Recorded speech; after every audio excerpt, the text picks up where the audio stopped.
Hayashi tanpa disangka-sangka adalah komplotan kera iblis. Komplotan pembunuh yang telah membantu 37 karyawan Fujitani. Dan otak di balik pembantaian itu ternyata Hasegawa, seorang kepala bagian Fujitani dan merupakan orang yang dihormati di perusahaan.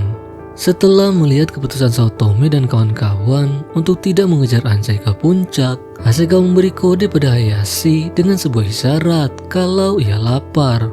Mendengar hal tersebut, Hayashi mengeluarkan beberapa coklat yang dibagikan pada semua orang. Sesudah mereka memakan coklatnya, secara mengejutkan Hayashi mengaku bahwa coklat yang dimakan Saotome, Sato, dan Miyata mengandung racun mematikan. Dan racun tersebut akan mulai bereaksi setelah 4 jam kemudian. Melihat dua orang yang sangat dipercaya juga disayangi adalah dalam pembantaian teman-temannya, Saotome tak dapat menahan emosinya dan langsung mendorong Hasegawa ke tepi jurang. Mengapa seorang pria baik seperti Hasegawa tega berbuat pembantaian yang keji itu sampai Okajima dan Tono harus menjadi korban? Namun Hasegawa berjanji asalkan Saotome melepasnya dan tidak menghalangi dirinya untuk menghabisi Ansai, ia akan menjelaskan motifnya. Karena akar pembantaian itu terjadi akibat dosa yang dilakukan Ansai dan Himuro. Ia juga berjanji akan memberitahukan nama racun yang ditelan Saotome dan kawan-kawan. Sebab jika racun itu tidak ditangani dengan cepat tanpa mengetahui nama racunnya, mereka akan tewas dalam waktu 4 jam. Ia juga bersumpah akan menyerahkan diri bersama Hayashi setelah semua ini berakhir. Mendengar hal itu, Saotome yang tak sanggup menghabisi Hasegawa meski ia adalah otak pembantaian karyawan Fujitani hanya bisa tersungkur di tanah. Hasegawa dan Hayashi lalu pergi meninggalkan Saotome untuk mengejar Ansai. Miyata yang merasa aneh dengan racun yang mereka telan bertanya-tanya mengapa Hayashi menggunakan racun yang membutuhkan waktu 4 jam. Mengapa tidak langsung membunuh mereka saja? Mengingat ucapan Hayashi yang dulu pernah berkata kalau semua yang terjadi di dunia ada hikmahnya, Saotome sadar baik Hayashi maupun Hasegawa tidak berniat untuk membunuh mereka. Ketiga orang itu pun memutuskan untuk mengikuti Hasegawa menuju puncak gunung. Saat menaiki bukit, ternyata Hasegawa dan Hayashi sedang menunggu mereka, seakan kedua orang itu dapat membaca pikirannya. Sementara mendaki, Hasegawa mulai menceritakan penyebab pembantaian itu dilakukan. 5 tahun lalu, perusahaan Fujitani, sebuah perusahaan farmasi, menciptakan sebuah obat antibiotik bernama Olpicin. Tapi obat itu merupakan produk cacat karena di dalamnya terkontaminasi asam borat yang jika dikonsumsi akan berbahaya bagi pasien, bahkan dapat menyebabkan kematian. Namun anehnya, obat itu tetap diperjualbelikan dengan bebas. Akibatnya sebanyak 8 orang tewas dan 50 orang lainnya mengalami koma yang menurut dokter tidak akan sadar kembali. Saat kasus itu dibawa ke persidangan, hakim justru memihak pada perusahaan Fujitani dengan dalil perusahaan itu tidak mengetahui apa-apa kalau obat buatannya mengandung zat berbahaya. Alhasil perusahaan Fujitani menang tanpa harus menanggung konsekuensi. Merasa ada yang tidak beres, Hasegawa sebagai kepala bagian perusahaan mulai menyelidiki kasus itu, tapi hasilnya nihil. Satupun bukti tidak ditemukan, seakan semua dokumen ditelan kucing. Hingga suatu hari, ketika sedang minum-minum bersama bos Fujitani, bos itu yang dalam keadaan mabuk berat mengungkapkan padanya bahwa sejak awal perusahaan itu sudah mengetahui kalau obat buatannya mengandung zat berbahaya. Namun karena tidak ingin mengalami kerugian, mereka membiarkan obatnya dipasarkan. Agar dosa mereka tidak ketahuan, mereka melenyapkan semua bukti serta membuat cerita palsu di pengadilan. Dan semuanya itu diperakasai oleh seorang ahli hukum bernama Ansai. Dengan keahliannya, ia menyediakan bukti palsu dan menjogok hakim agar memenangkan perusahaan Fujitani. Sedangkan peran Himuro, meski ia mengetahui efek samping obat tersebut, Himuro yang merupakan kepala penjualan membiarkan obat itu diperjualbelikan dengan bebas demi keuntungannya sendiri. Itu sebabnya mereka berdua adalah target utama, terutama Ansai. Mengapa Hasegawa merencanakan pembantaian itu? Karena putranya meninggal akibat mengkonsumsi obat olpisin. Begitu juga Hayashi, yang kedua adiknya menjadi korban. Satu tewas dan satunya lagi sampai sekarang tak sadarkan diri. Karena pengadilan tidak menjatuhkan hukuman, maka Hasegawa bersumpah ia sendiri yang akan menjatuhkan hukuman dengan membantai semua karyawan Fujitani. Ia pun menyusun rencana dengan membujuk Presiden Fujitani untuk mengajak semua karyawan mendaki gunung. Menggunakan kisah horor di Gunung Gansai, Hasegawa bersama komplotannya memakai topeng kera untuk meniru sekaligus membantai semua orang. Mengenai siapa pria berbaju loreng yang selalu terlihat bersama seekor kera, ia bernama Toru, seorang tentara bayaran yang adiknya merupakan korban dari obat olpisin. Sedangkan kera yang selalu bersamanya, Hasegawa sendiri mengaku kalau ia tidak tahu, sebab dari awal kera itu penuh misteri dan hanya mengikuti perintah Toru. Entah kera itu manusia atau sungguhan, yang jelas ia lebih buas dan lebih mengerikan dari kera-kera lainnya. Mendekati puncak Gunung Gansai, mereka melihat Ansai dan Himuro sudah hampir mencapai puncak. Kelima orang itu pun bergegas mendaki. Untung saja di area itu dipasang beberapa rantai oleh pendaki lain agar memudahkan para pendaki memanjat. Mengetahui kelecehan Ansai dan Himuro, Hasegawa memanjat lebih dulu, sementara Saotome dan kawan-kawan menjaga jarak dengan mengikutinya dari belakang. Saat sedang memanjat, tiba-tiba sebuah rantai melesat dan mencambuk Hasegawa dengan keras. Sudah jelas pelakunya adalah Ansai. Ia berusaha menjatuhkan Hasegawa agar menimpa Saotome dan kawan-kawan. Melihat Hasegawa diajar habis-habisan, Saotome meski ragu menolong orang yang membantai karyawan Fujitani, tak sanggup membiarkan pria itu tersiksa. Ia pun berusaha memanjat untuk menolong Hasegawa, tapi Ansai segera mencambuk kakinya sehingga ia kehilangan keseimbangan dan jatuh meluncur ke bawah. Untung saja Miyata yang ada di bagian bawah segera menangkapnya dengan gesit. Setelah membantu Saotome memanjat, Miyata yang berdiri di dekat jurang tiba-tiba dihantam dengan batu di kepala, menyebabkan tubuhnya limbung dan ia pun jatuh ke bawah. Saotome begitu terkejut sebab serangan mendadak itu terjadi di depan matanya dan ia sendiri tak sempat menangkap Miyata. Rupanya batu itu dilempar oleh Himuro yang sedang berjingkrak-jingkrak kegirangan di atas tebing. Melihat sahabatnya tewas disebabkan si muka cocol, Saotome menjadi sangat murka dan segera memanjat untuk menghabisi Himuro. Hasegawa yang masih dicambuk oleh Ansai segera mengambil tindakan dengan menangkap rantainya untuk menghentikan serangan itu. Tapi ia justru ditarik ke atas oleh Ansai untuk dicekik. Namun ketika mereka sudah berhadapan-hadapan, Hasegawa segera mengunuskan pisaunya. Sayangnya serangan itu berhasil ditangkis oleh Ansai menggunakan bagian rantai yang bolong. Ia lantas melepaskan pukulan yang membanting Hasegawa ke tanah, lalu dengan cepat menusuk perutnya. Saking bengisnya, Ansai melakukan sebuah hal yang mengejutkan semua orang. Sambil berkata kalau tangan Hasegawa dibutuhkan untuk dijadikan alat bukti, ia memotong tangannya sampai putus. Di bagian bawah, Saotome kesulitan memanjat lantaran dirinya terus-terusan dilempari batu oleh Himuro. Dalam keadaan sekarat, Hasegawa berseru kalau Ansai takkan menang sebab ia masih memiliki komplotan lain yang akan menghabisinya. Secara tiba-tiba, dari belakang Himuro, Toru bersama si kera iblis muncul dan menebas bahunya. Sambil terisak-isak, pria busuk itu memohon untuk diampuni. Tapi si kera iblis langsung merobek lehernya dan memangsa Himuro hingga tewas. Melihat kemunculan mereka, Ansai segera melarikan diri dari situ.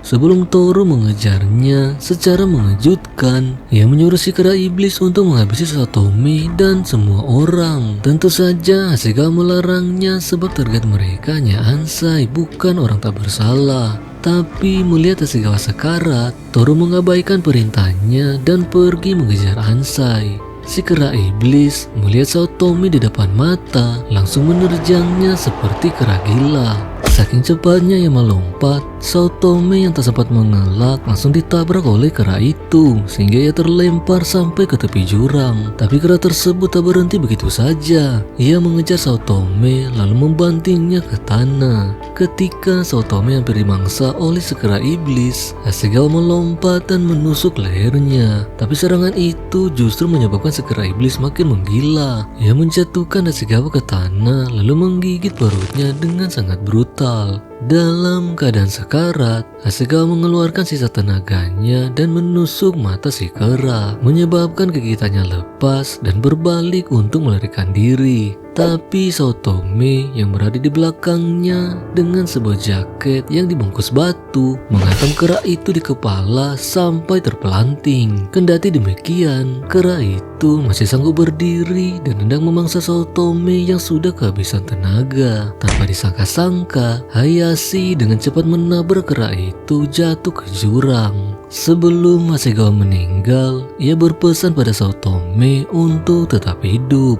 Melihat kematiannya, Hayashi yang tak kuasa menahan tangis secara mengejutkan memanggil Hasegawa dengan sebutan ayah. Rupanya Hayashi adalah putri kandungnya, namun merahasiakan hubungan itu pada semua orang. Setelah kematian putra Hasegawa akibat obat olpisin, Hayashi yang waktu itu belum bekerja di perusahaan Fujitani meminta pada ayahnya untuk memasukkan dirinya ke dalam perusahaan tersebut sebab ia ingin menyelidiki kasus obat Fujitani. Dengan merahasiakan hubungan ayah dan anak, mereka dapat dengan leluasa mencari bukti tanpa dicurigai siapapun. Setelah mengucapkan perpisahan pada ayahnya, Hayashi mengajak Saotome untuk membantunya melawan Ansai. Akan tetapi sebelum Saotome menerima permintaannya, ada satu hal yang membuatnya penasaran. Saat ia hampir dihabisi kera iblis, mengapa Hasegawa dan Hayashi menolongnya? Bukankah semua karyawan Fujitani harus dibantai? Ternyata sebelum pembantaian itu dimulai, Hasegawa sebenarnya hanya menargetkan beberapa orang saja, khususnya yang mengetahui rahasia obat olpisin.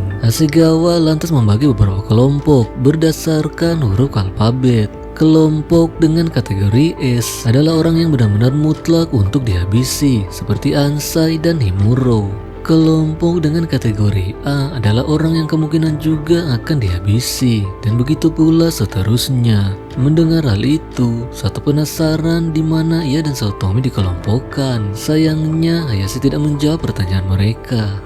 Meski sudah dibagi dalam kelompok tertentu, ditambah Hasegawa melarang komplotannya untuk menyerang orang tak bersalah, Toru bersama kera iblisnya justru bertindak sesuka hati. Pria itu kejam dan ingin menghabisi siapa saja demi memuaskan diri sendiri. Itu sebabnya Hayashi meminta pada Saotome untuk membantu melawan Ansai serta menghadapi Toru dan kera iblisnya. Tapi bukankah si kera iblis sudah jatuh ke jurang? Meski ia sudah jatuh, Hayashi tahu betul kalau kera itu belum tewas dan kemungkinan akan kembali untuk menyerang mereka. Di atas puncak gunung, Ansai berusaha mencari jalan untuk dapat turun, tapi usahanya sia-sia. Semua tangga-tangga sudah dijatuhkan oleh Hasegawa dan komplotannya agar tidak ada seorang pun yang kabur. Mau tidak mau, ia harus menunggu di situ sampai polisi tiba. Sementara mengejar Ansai, Saotome dan kawan-kawan bertemu dengan seorang pemuda misterius yang bernama Tabata. Ia mengaku sebagai pendaki yang kebetulan mendaki Gunung Gansai. Ia juga memperingati Saotome dan kawan-kawan kalau di situ ada kera aneh yang sedang berkeliaran. Tanpa menyembunyikan identitas mereka, Hayashi terang-terangan menjelaskan padanya semua yang terjadi mengenai kera pembunuh dan situasi yang saat ini sedang mereka alami. Mendengar hal itu, Tabata begitu kaget sebab hilangnya karyawan Fujitani sudah menjadi berita heboh di berbagai media. Tabata juga mengabarkan bahwa beberapa pejabat tinggi Fujitani yang tidak ikut mendaki ditemukan tewas di rumahnya. Tampaknya selain Hasegawa dan komplotannya di atas gunung, mereka juga memiliki komplotan lain yang sedang bertugas di bawah kota. Saat sedang beristirahat, tiba-tiba helikopter polisi lewat di atas keempat orang tersebut. Namun anehnya, helikopter itu tidak mendarat untuk menjemput mereka. Melihat hal itu, Satomi menyadari ada sesuatu di puncak gunung yang membuat helikopternya takut mendarat. Mereka pun terus mendaki untuk melihat apa penyebabnya. Di sisi lain, Ansai yang juga melihat helikopter itu melanjutkan pendakian sambil memikirkan rencana untuk menyingkirkan semua orang. Sementara memanjat, ia melihat Toru sedang mengejarnya seorang diri. Merasa ia dapat mengalahkannya, Ansai memutuskan untuk menantangnya berduel. Tantangan itu mendapat pujian dari Toru sebab ia tidak perlu repot-repot menghabiskan tenaga hanya untuk mengejarnya. Sambil mengerahkan pedang ke arah Ansai, Toru bersumpah untuk membalaskan kematian adik perempuannya. Tanpa berlama-lama, Toru langsung melesat mendekati Ansai. Tapi Ansai dengan batu yang cukup besar di tangan melemparnya bukan ke arah Toru melainkan ke samping tebing dengan sangat kuat. Alhasil batu itu pecah dan kerikilnya mengenai wajahnya. Kesempatan itu digunakan Ansai untuk mengambil ancang-ancang dan dengan kekuatan mantan seorang pemain football, ia menabrak Toru sampai tubuhnya terhempas beberapa meter. Ketika Ansai hendak menghabisinya dengan batu, tiba-tiba Toru mengeluarkan senjata api dan langsung menembaknya. Tapi dalam keadaan terkejut, Ansai sempat menjatuhkan diri sehingga peluru itu hanya mengenai tangannya. Sambil merangkak, ia berusaha melarikan diri. Akan tetapi Toru menahan kakinya. Lalu dengan pedang di tangan, ia bersiap untuk menebasnya. Tanpa disangka-sangka, dalam posisi tengkurap, Ansai tiba-tiba melepaskan tembakan dari antara kedua kakinya. Tembakan itu mengenai dada Toru yang tak menyangka kalau Ansai juga memiliki pistol. Dalam keadaan sekarat, Toru memperingati Ansai bahwa selain dirinya, tidak ada orang lain yang dapat menjinakkan kera iblis yang selalu bersamanya. Ia pun tewas dengan perasaan bersalah pada adiknya. Setelah perjuangan yang begitu berat, Satomi dan kawan-kawan akhirnya sampai di puncak tertinggi Gunung Gansai. Di situ mereka bertemu dengan kera lain yang memakai senjata matchlock, kera terakhir yang masih hidup. Melihat golok besar di pinggangnya, Satomi menyadari bahwa ia adalah kera pertama yang dijumpainya di depan tenda. Hal itu membuat Satomi hampir menyerangnya gara-gara ia adalah salah satu kera yang paling banyak membantai karyawan Fujitani. Tapi Hayashi berhasil menenangkan Satomi dengan berjanji kalau ia dan komplotannya akan menebus semua perbuatan mereka, asalkan Satomi dan kawan-kawan bekerja sama memusnahkan Ansai dan si kera iblis. Saat situasi mulai tenang, Satomi melihat jejak darah yang berasal dari bawah jurang. Tanpa disangka-sangka, kera iblis yang sebelumnya dijatuhkan Hayashi sudah berada di atas bebatuan di mana Satomi berdiri. Melihat makhluk itu, si kera pembunuh membidikan senjatanya, tapi dengan cepat senjata itu ditepis oleh si kera iblis hingga lepas. Kera itu lantas bergulat dengan kera pembunuh. Sayangnya meski sama-sama kera, kekuatan kera iblis jauh lebih unggul. Makhluk itu mengangkat tubuh kera pembunuh dan menancapkan kera itu ke atas papan kayu yang berdiri di situ. Melihat komplotannya tewas, Hayashi segera mengambil senjata yang dijatuhkan kera pembunuh untuk menembak kera iblis. Tapi makhluk itu segera buru-buru sembunyi. Saat mencari keberadaannya, tiba-tiba kera itu melompat di depan Satomi. Untung saja rantai yang dibawa Satomi menyelamatkan dirinya dari gigitan si kera.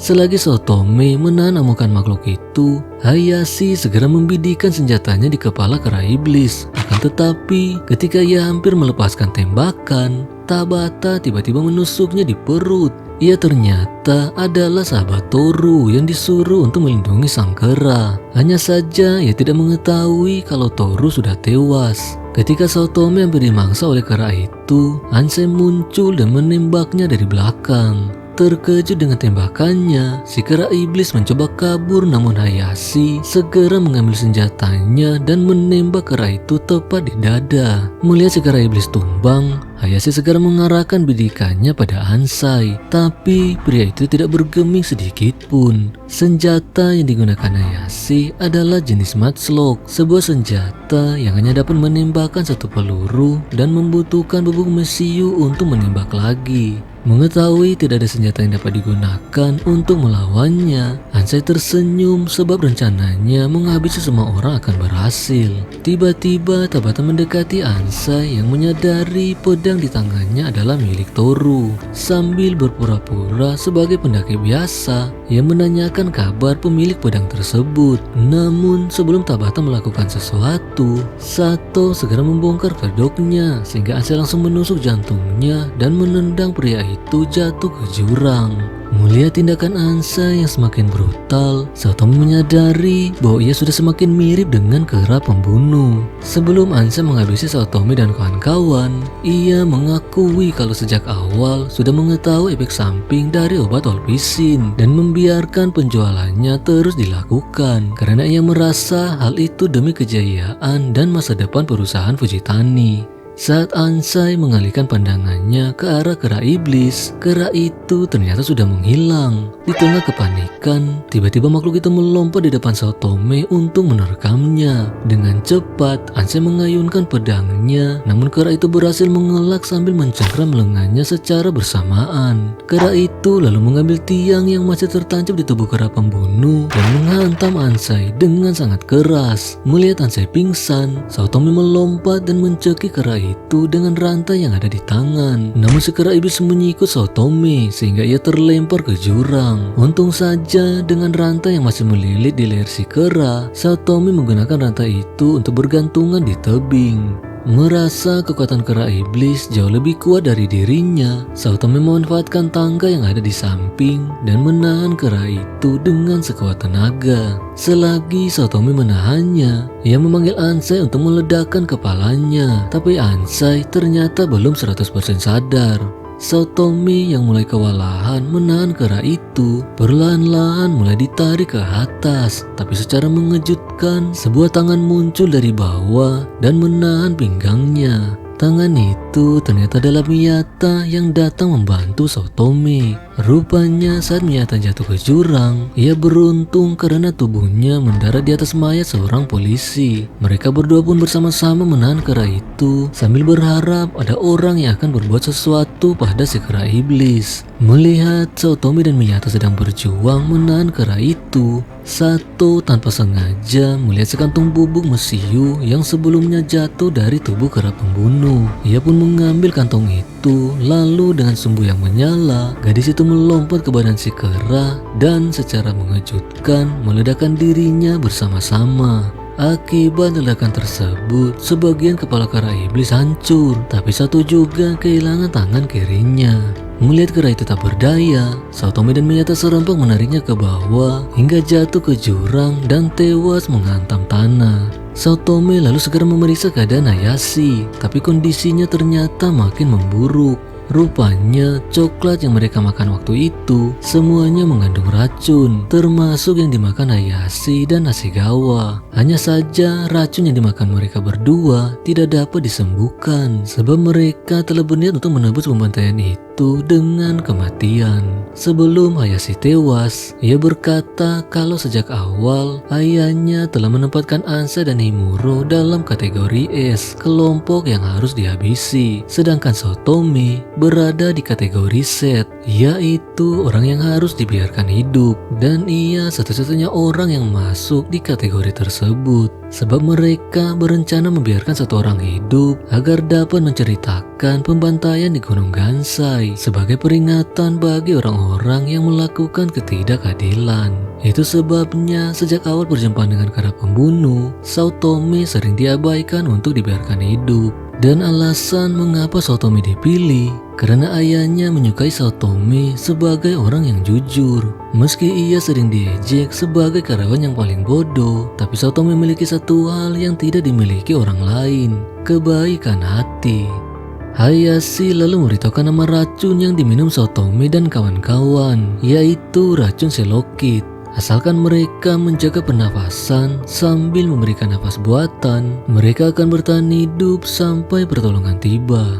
Sebelum Hayashi mengembuskan nafas terakhirnya, ia meminta pada Satomi untuk selalu tersenyum, dan ia pun tewas di pelukan pria yang disukainya.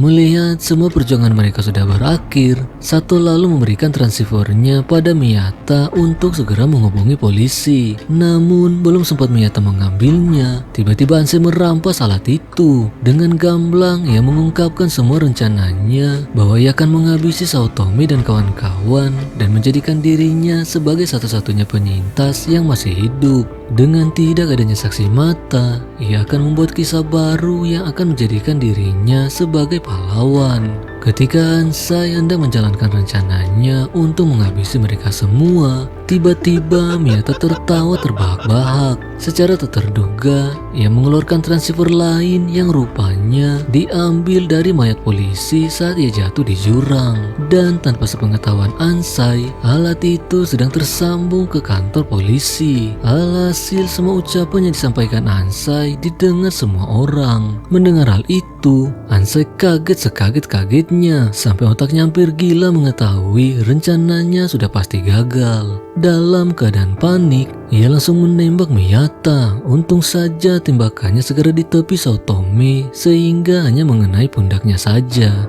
Melihat Ansai sudah tidak waras, bahkan ia semakin menyerupai kera iblis, Saotome demi menyelamatkan teman-temannya menantang Ansai untuk berduel. Tantangan itu diterima Ansai dengan senang hati, sebab ia ingin membuktikan dirinya lebih kuat, serta ingin diakui bahwa keputusannya selama ini sudah tepat. Kedua orang itu pun saling baku hantam, dengan Saotome lebih dulu melepaskan pukulan ke wajah Ansai. Tapi pukulan itu tak membuatnya bergeming, malahan Ansai melepaskan sebuah pukulan di perut sebelah kiri yang menumbangkan Saotome ke tanah. Ia lalu menendang kepalanya sampai Saotome dibuatnya hampir tak sadarkan diri.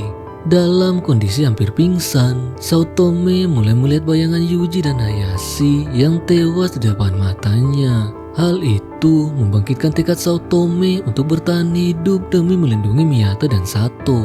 Di saat bersamaan, Miyata yang berada di belakang Ansai tanpa sengaja melihat sebuah parang milik kera pembunuh. Ia pun segera mengambil parang itu dan melemparnya ke arah Ansai. Sayangnya serangan tersebut dapat dibaca, namun di luar dugaan, parang yang dilempar Miyata langsung ditangkap Saotome yang melompat di depan Ansai. Melihat hal itu, Ansai berusaha menangkisnya dengan tangan, namun alih-alih mengayunkan parangnya, Saotome tiba-tiba membungkuk dan mendorong Ansai sampai ke tepi jurang. Lalu menggunakan seluruh kekuatannya, ia mengangkat Ansai dan menjatuhkan dirinya bersama-sama ke bawah. Ansai jatuh lebih dulu, disusul Saotome yang mendarat di tubuhnya. Kendati demikian, Ansai masih dapat berdiri di depan Saotome. Hanya saja pria itu tak sadar kalau di belakang punggungnya tertancap sebuah besi yang cukup besar.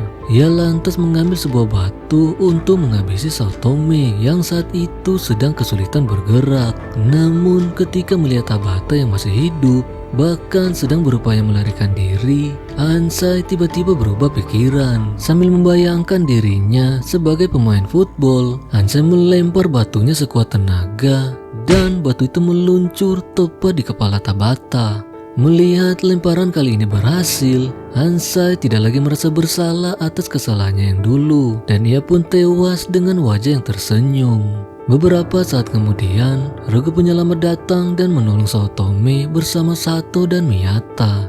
Melihat pertolongan tiba, Saotome yang masih berada di bawah tebing hanya bisa bertanya-tanya dalam hati, mengapa Ansai tidak menghabisinya, melainkan memilih Tabata.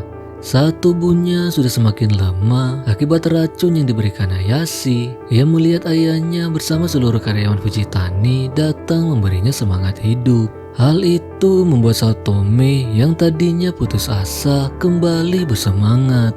Ia pun baru sadar kalau dari puncak Gunung Gansai ia dapat melihat Gunung Fuji dengan pemandangan yang indah. Beberapa hari kemudian, Saotome bersama Sato sedang menunggu Miyata di sebuah taman. Di situ Saotome mengungkapkan pada Sato kalau ia akhirnya paham mengapa ayahnya mengajaknya mendaki Gunung Gansai. Sebab dari puncak gunung itu, ia dapat melihat keindahan Gunung Fuji. Ternyata ayahnya ingin mengajarkan pada Saotome arti sebuah kehidupan. Untuk mencapai sesuatu yang baik, ia harus berani melewati berbagai rintangan sama seperti seorang pendaki. Ketika Miyata tiba di taman, ia memergoki Saotome dan Sato sedang berpegangan tangan. Melihat mereka tersipu malu, Miyata segera merangkul kedua sahabatnya yang hanya bisa tersenyum bahagia.